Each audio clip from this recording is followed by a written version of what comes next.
Losing my job was the hardest blow I had ever faced.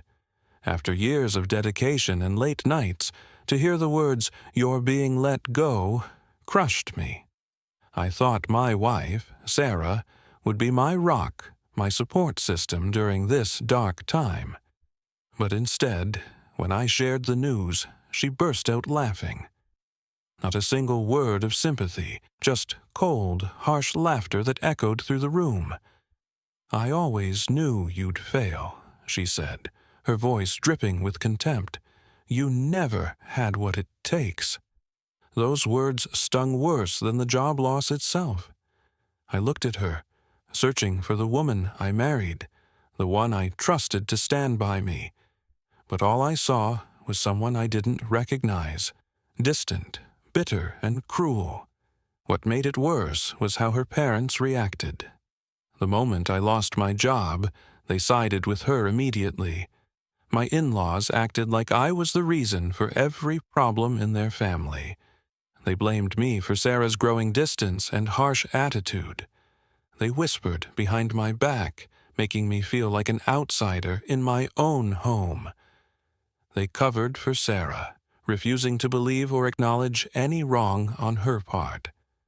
I felt isolated, alone in a marriage that was slowly falling apart, with her family closing ranks against me. But what I didn't know then was that Sarah's betrayal was far worse than just emotional neglect. While I was fighting to keep our life afloat, she was hiding a secret her family was protecting at my expense. But I wasn't completely powerless. For years, I had been quietly working on a patent, something I never told Sarah about.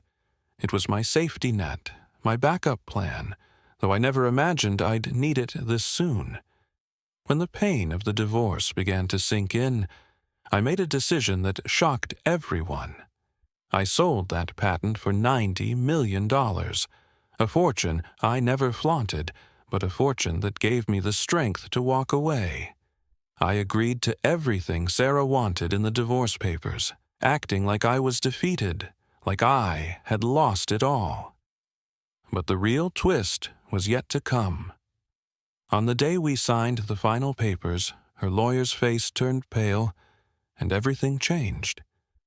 After the divorce papers were signed, I moved out quietly, giving Sarah and her parents full control of the house. At least, that's what they thought. My mind was busy piecing together the real story behind her coldness, the secret they'd all been hiding. Sarah kept up appearances, smiling and acting like the loving wife to the outside world. But behind closed doors, things were different. I started noticing small things. Her frequent phone calls at odd hours, the sudden change in her schedule, and the way her family avoided looking me in the eye whenever I came around.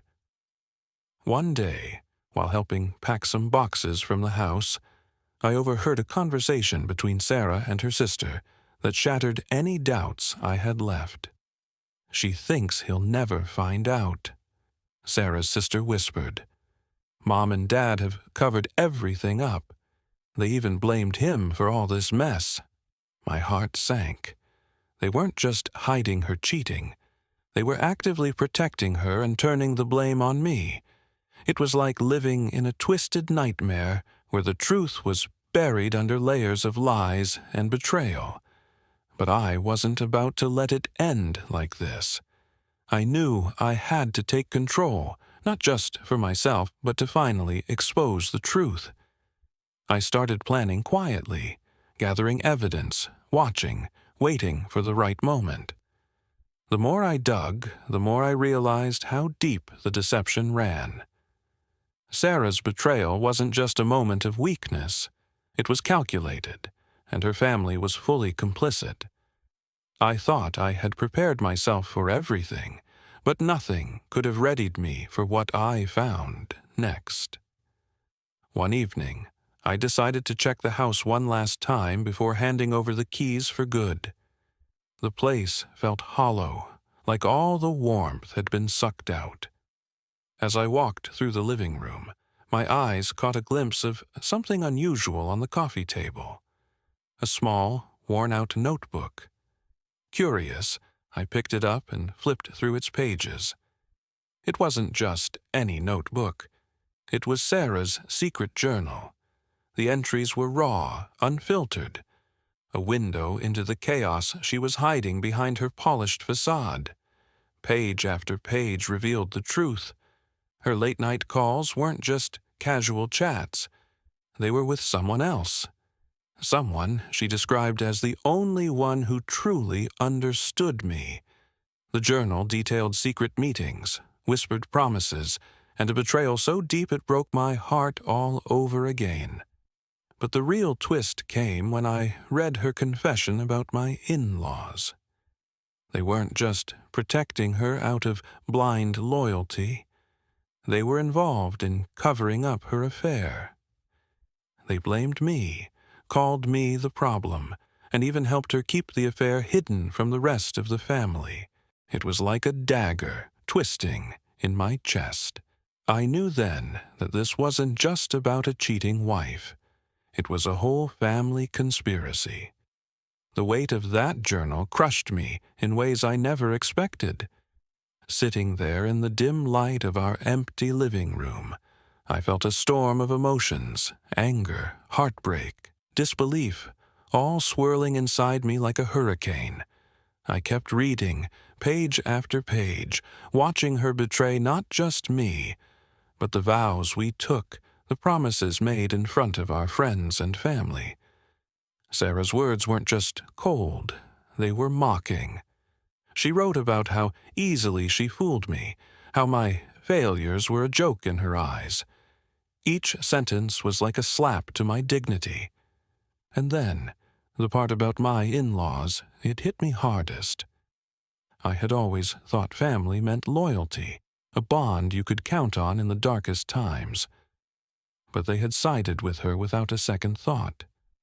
They helped cover up her cheating and turn the blame on me, painting me as the villain to anyone who would listen. It felt like I'd been stabbed in the back by the people I should have trusted the most. That night, I couldn't sleep. The silence in the house was deafening. My mind raced through every memory, every smile that now felt like a lie. But amidst the pain, a new feeling began to grow, something cold and focused. Revenge. I wasn't going to crumble under their deceit. No, I would rise. I decided to take back control, but on my terms. I would expose their lies and make sure they understood the cost of betrayal. I was done being the victim. Slowly, methodically, I started to plan. Every step, every move would be calculated. I'd use the secret I had kept hidden, the patent worth millions, and the truth I now held in my hands. I knew this was more than just revenge. It was reclaiming my life, my dignity, and finally, peace. The game had changed, and this time I was the one holding all the cards. For weeks after that night, I kept my emotions locked away like a fortress. Outside, I smiled and nodded, played the part of the broken man who had lost everything. Inside, I was quietly gathering strength and building my plan. I knew I couldn't rush this. Revenge, if it was to be true and lasting, had to be precise. First, I used the money from my patent sale to open a secret bank account, one Sarah and her family had no idea about. Every dollar was mine, earned through years of sweat and sleepless nights. While they thought I was drowning, I was actually swimming in a sea of possibilities. Then, I started collecting proof.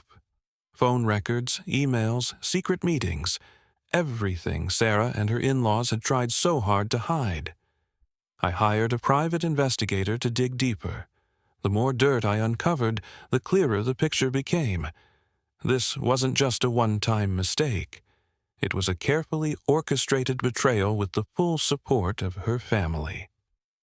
Meanwhile, Sarah continued to act as if nothing was wrong. She flaunted her affair like a trophy, laughing openly with her parents about how easily they had fooled me. But little did they know, the foundation they stood on was crumbling. I began the slow dismantling of their world. I changed the locks on the house, cutting off their access and control. Sarah was furious. She demanded answers, screamed about betrayal, and threatened legal action. But I held firm.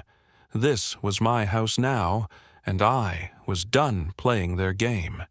With every step, I felt the scales tipping back in my favor. For the first time since this nightmare began, I felt a flicker of hope.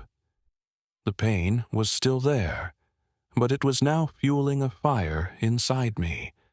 A fire that would burn away the lies and reveal the truth once and for all.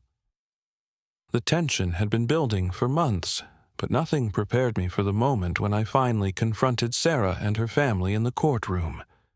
On the surface, I was calm, almost too calm. But inside, my heart was pounding like a drum. I knew this day would be the turning point. The day when their lies, their betrayal, and their cover-up would be exposed for everyone to see. Sarah walked in with that same smug look, her parents close behind acting like the victims. They exchanged glances that said, "We've got this," but they didn't know what I had up my sleeve.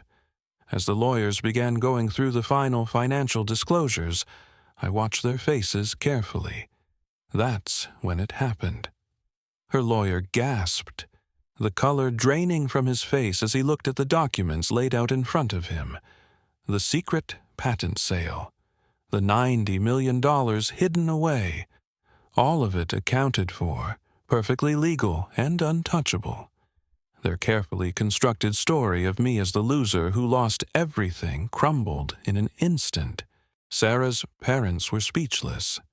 Her lawyer stumbled, trying to find an explanation, but there was none. The truth was undeniable.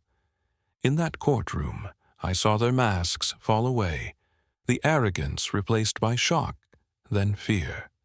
The family that had tried to destroy me was exposed for what they really were, liars and traitors. And me? I stood tall, no longer the broken man. I was the one who held the power now. After the courtroom revelation, everything changed, but not overnight. The shockwave rippled through our family and social circles. Sarah's in-laws, once so confident, now avoided eye contact and whispers followed them wherever they went. Sarah herself was a shadow of the woman who once mocked me, her arrogance replaced by bitter silence. But despite the victory, I knew the hardest part was still ahead, rebuilding my life from the wreckage they left behind. I moved back into my house, now truly mine. Every corner echoed with memories, some painful, others hopeful. It was a reminder of what I had lost, but also of what I was determined to regain. I spent days and nights cleaning, fixing, and restoring, not just the walls, but my spirit. Friends I thought had sided with Sarah slowly came around, seeing the truth for themselves. Their support meant more than I could put into words.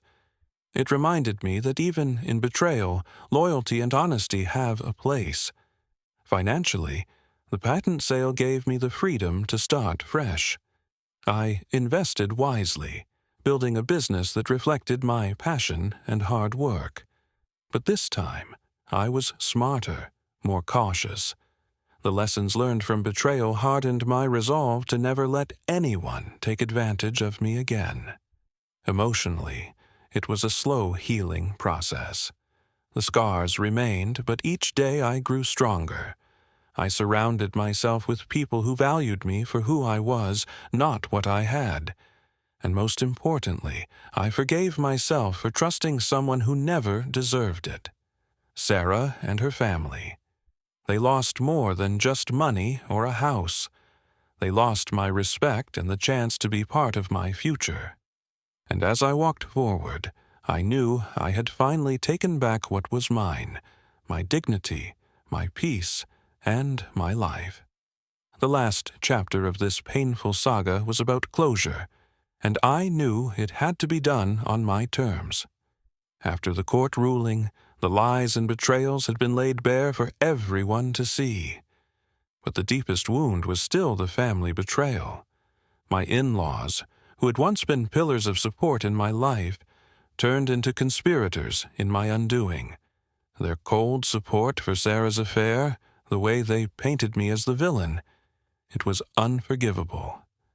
I made a decision that shocked everyone but felt absolutely necessary. I changed the locks on my house, the home I had built with hope and dreams, the place where I had once imagined a life filled with love. This time, the doors would be closed to the very people who had torn it apart. When I served them the eviction notice, their faces twisted in disbelief and anger. They screamed and pleaded, but I was unmoved. The same people who had condemned me and helped Sarah hide her betrayal were now being shown the door, literally and figuratively. It was a moment of justice, raw and real. Watching them pack their bags, forced to leave the place they once thought was their kingdom, I felt a weight lift from my chest. I wasn't just reclaiming my house. I was reclaiming my life and my dignity. Sarah tried to reach out, to beg and explain, but I no longer had the space for her lies or her pain.